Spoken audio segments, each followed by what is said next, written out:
Segunda-feira da 27ª semana do Tempo Comum. Eu sou o Padre Pedro Paulo e iniciamos agora mais um programa, a Bíblia no Mundo de Hoje.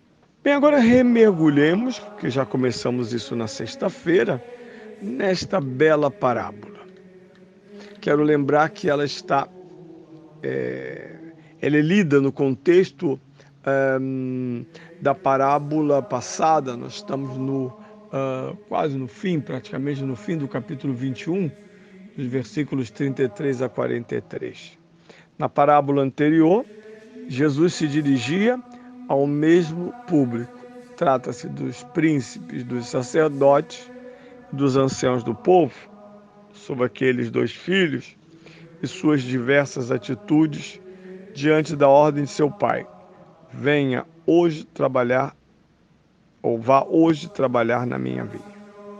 Hoje temos outro tema mais delicado, pois se trata de um grave delito, e aliás é tão contemporâneo esse delito, usurpar a propriedade privada. Não entregar frutos dessa propriedade ao seu proprietário legítimo, ocupar ou apoderar-se, em nome de uns conceitos vagos que às vezes nem se sustentam. Pois bem, é o que ouvimos hoje. Primeiramente, eu dizia na sexta-feira que uma vinha é como um filho.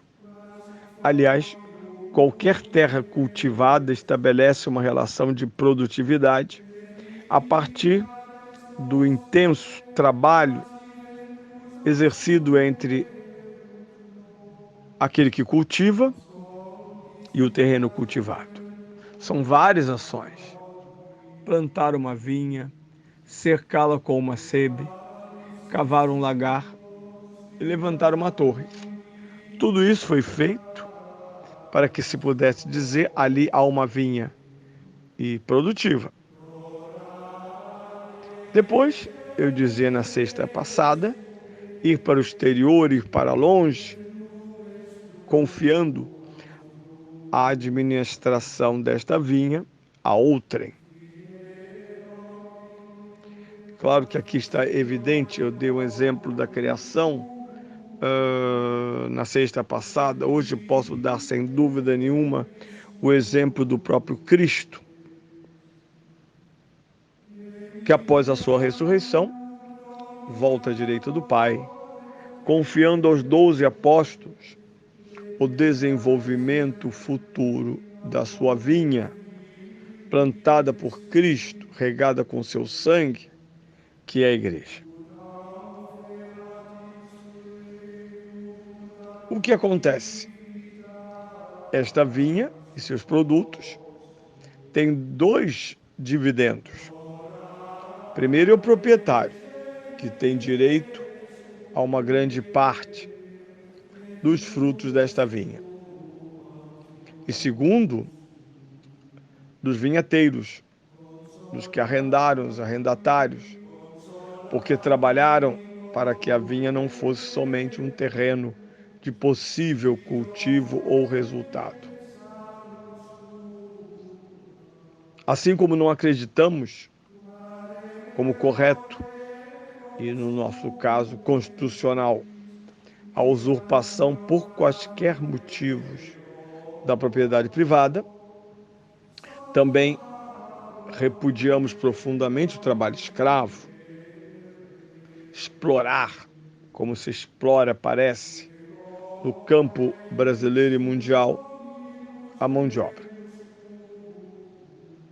Esses vinhateiros tinham direitos oriundos do seu trabalho, frutos oriundos do seu trabalho. A venda desta parte era o subsídio para continuar plantando e vivendo do seu trabalho. No entanto, eles cultivam, produzem, mas se apropriaram integralmente dos frutos da vinha. E na ocasião da vendêmia, quando o Senhor envia servos para buscar os dividendos da vinha arrendada, o aluguel da vinha praticamente, eles foram, os servos, rechaçados e mortos.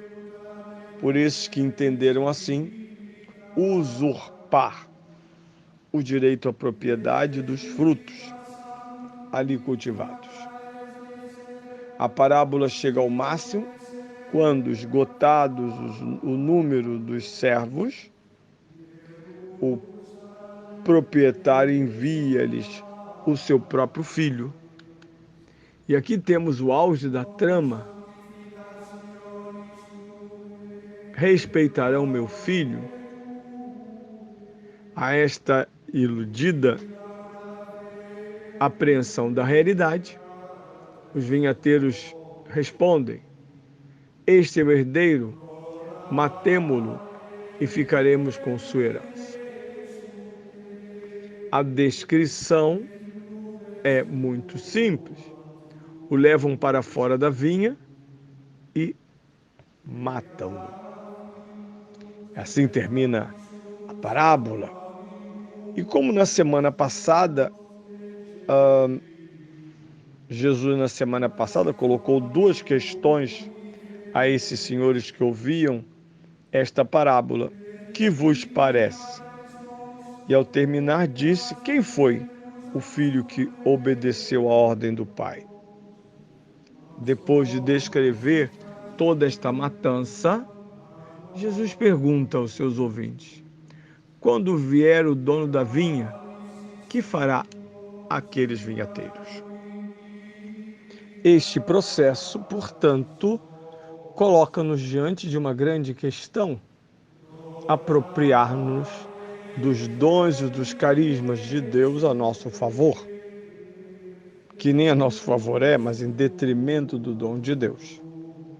O Cristo, no Sermão da Montanha, diz isso: todas as boas ações que fizerem na terra redundarão que os homens glorifiquem a Deus que está nos céus.